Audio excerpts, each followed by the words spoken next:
ಅಧಿಕಾರಿಗಳ ನೇಮಕಾತಿಯ ಅಕ್ರಮ ಪ್ರಕರಣದ ತನಿಖೆ ತೀವ್ರಗೊಂಡಿದೆ. ಸಿಐಡಿ ನೋಟಿಸ್ ಬಳಿಕ ಐಎಎಸ್ ಅಧಿಕಾರಿ ಜ್ಞಾನೇಂದ್ರ ಕುಮಾರ್ ಕೊನೆಗೂ ವಿಚಾರಣೆಗೆ ಹಾಜರಾಗಿದ್ದಾರೆ. ಇನ್ನೊಂದೆಡೆ ಕೆಪಿಎಸ್ಸಿ ಅಕ್ರಮದ ರಾಜಕೀಯ ವಾಕ್ ಸಮರ ಕೂಡ ಮುಂದುವರೆದಿದೆ.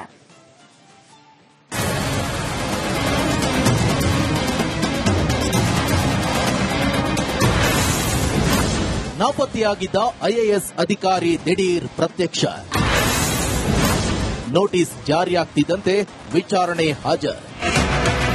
ಕೆಪಿಎಸ್ಸಿಯ ಪಶು ವೈದ್ಯಾಧಿಕಾರಿಗಳ ಅಕ್ರಮ ನೇಮಕಾತಿ ಪ್ರಕರಣದಲ್ಲಿ ಸಿಐಡಿ ತನಿಖೆ ಚುರುಕುಗೊಂಡಿದೆ. ಕೆಪಿಎಸ್ಸಿಯ ಶಿವಶಂಕರಪ್ಪ ಮನೆಯ ಮೇಲೆ ಇಡಿ ದಾಳಿ ಮಾಡುತ್ತಿದ್ದಂತೆ ನಾಪತ್ತೆಯಾಗಿದ್ದ ಐಎಎಸ್ ಅಧಿಕಾರಿ ಜ್ಞಾನೇಂದ್ರ ಕುಮಾರ್ ಸಿಐಡಿ ಮುಂದೆ ದಿಢೀರ್ ಪ್ರತ್ಯಕ್ಷರಾಗಿದ್ದಾರೆ.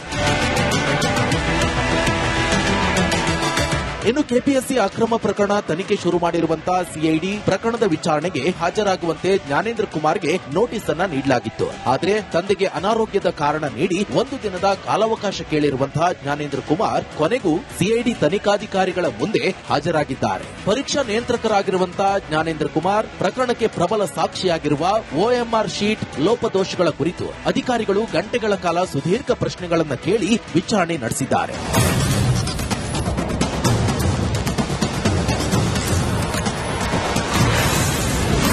ಗೃಹ ಸಚಿವರ ವಿರುದ್ಧ ಕುಮಾರಸ್ವಾಮಿ ವಾಗ್ದಾಳಿ.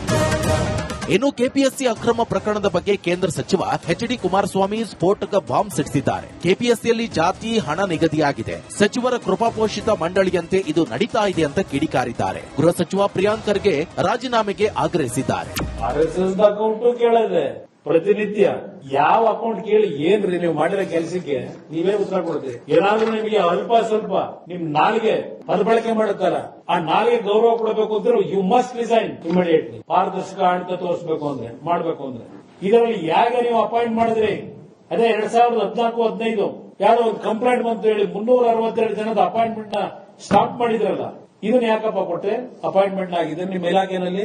ನಿಮ್ಮಲ್ಲಿದೆ ಲೋಪದೋಷ. ಇಲ್ಲಿ ಜಾತಿ ಹೆಸರಿನಲ್ಲಿ ಆ ಜಾತಿನಲ್ಲಿ ಮಾಡಿದ್ರೆ ಆ ಜಾತಿ ಓಟ್ ನಮಗ್ ಬರುತ್ತೆ, ಇಲ್ಲ ಇಷ್ಟು ದುಡ್ಡು ತಗೊಂಡ್ರೆ ಅವ್ನು ಪರಿಶುದ್ಧವಾಗಿರ್ತಾನೆ, ದುಡ್ಡು ಕೊಟ್ಟು ಬಂದ್ರೆ ಈ ಅಳತೆ ಹೋಗಲಿ ಇಟ್ಕೊಂಡು ನೀವು ಅಪಾಯಿಂಟ್ಮೆಂಟ್ ಮಾಡಿದ್ರೆ ಕೆಪಿಎಸ್ಸಿಯಲ್ಲಿ ಉಳಿಸ್ತೀರಿ. ನೀವು ಇನ್ನ 50 ವರ್ಷ ಆದ್ರೂ ಇಂಥ ಆಡಳಿತ ನಡೆಸ್ಕೊಂಡು ನೀವು ಆ ಕೆಪಿಎಸ್ಸಿ ಉದ್ಧಾರ ಮಾಡ್ತೀರಾ? ನೀವು ನಿಮಗೆ ಗೊತ್ತಿಲ್ವಾ ಇಲ್ಲಿ ಏನು ನಡೀತಿದೆ?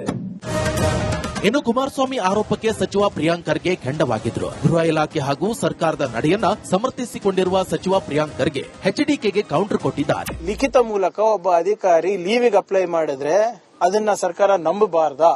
ಆಮೇಲೆ ಅವರು ಸುಳ್ಳು ಹೇಳ್ತಾ ಇದಾರೋ ನಿಜ ಹೇಳ್ತಾ ಇದ್ರು ಅದು ಸರ್ಕಾರಕ್ಕೆ ಗೊತ್ತಾಗುತ್ತಾ?